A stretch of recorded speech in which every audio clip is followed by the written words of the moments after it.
If you've ever been through a divorce or even a breakup, you know that it can be a challenging and even devastating time. Yes, but the author of a new book says it doesn't have to be. Sylvia Guinan is joining us now. The book is called The Richness of Divorce, 7 Steps to Unwind Your Marriage with Love and Grace. Welcome, Sylvia. Good morning.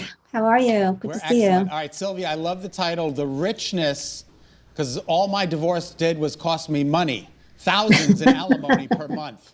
So how are you finding richness in all of this? You know, the title is almost a conundrum, but the reality is, it doesn't have to be a sad ending. There could be just so much growth and a new direction that can come out of your life. So it does, I think that it's how we decide to look at things, right? You really talk about that. We want to talk about when stuff like this happens, whether it be divorce or anything devastating. Why is this happening for me rather than to me? And you have a guide here. As a financial advisor, you'd think you'd be telling us all about numbers, but you really take us through the 7 chakras and take a more of a spiritual journey of how you can grow from divorce. Yeah, absolutely. I just feel that, the financial part does fall into place eventually, but I think that really what's most important is how you navigate. And you've loved this person at one time, and there's no need to really hurt each other. I think it can be done with love and grace. And I think that by tapping into the chakras too, you can kind of stay a little bit more healed during this very, it's a difficult process. You say it's your purpose for being on this planet is to spread the word that divorce doesn't have to be as bad as we all think it is.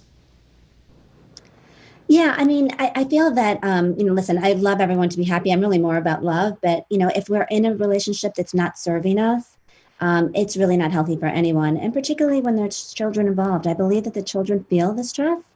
And if we have to unwind, why not do it with love and grace? I'm just going to read a little section here about, which I think is so important, about forgiveness. You say you need to give up judgment, not only of your spouse, but also of yourself. Stop waiting for your soon-to-be ex to forgive you and instead forgive yourself. Forgive yourself for letting go and forgive yourself for hanging on too long. Forgiveness is the biggest lesson on the journey, because if you can't do that, then you just have so much negativity. So that's a nice message for people, because you're not saying it's going to be easy, but there's some tools in here that you can navigate it with more grace.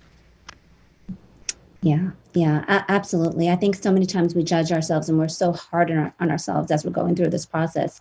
And we need to learn to be conscious of loving ourselves and treating ourselves like we would treat our friends. I mean, sometimes if we think about the way we talk to ourselves, we'd never talk to each other that way, or we wouldn't have any friends. So it's important to love ourselves and be kind and forgive and know that we're on the right journey.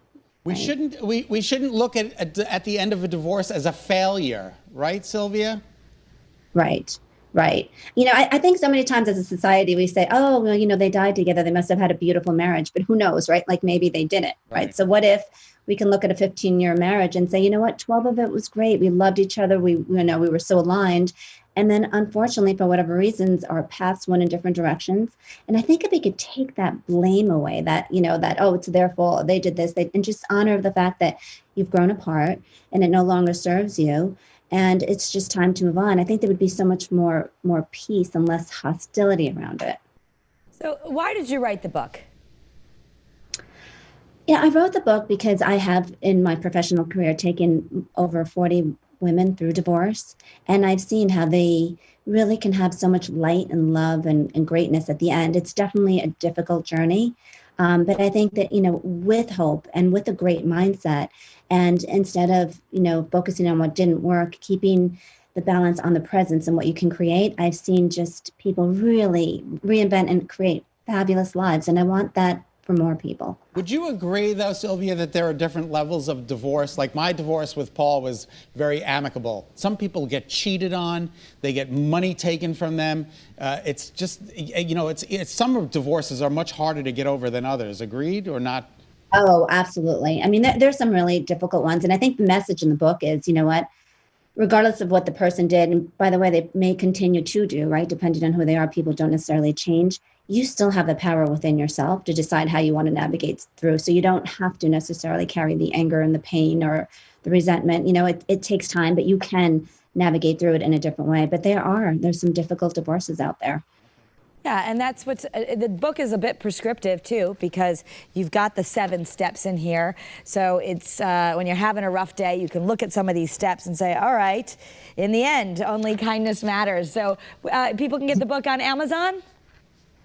Yes, they can. Kara, thank you. Well, thank you. Amazon.com, and also my website, sylviaguinan.com. Thank you, Sylvia, for being with us. We'll see you in Great person to see you. soon, Thanks hopefully. for your time. Take care. Have a great day. Thank you. Thank you. All right, still, if you can see, I'm wearing ridiculous socks today. I do apologize. I'm playing golf in a tournament right after this show today, so that's why I'm wearing my golf socks. Which is reason for divorce. Your white athletic socks.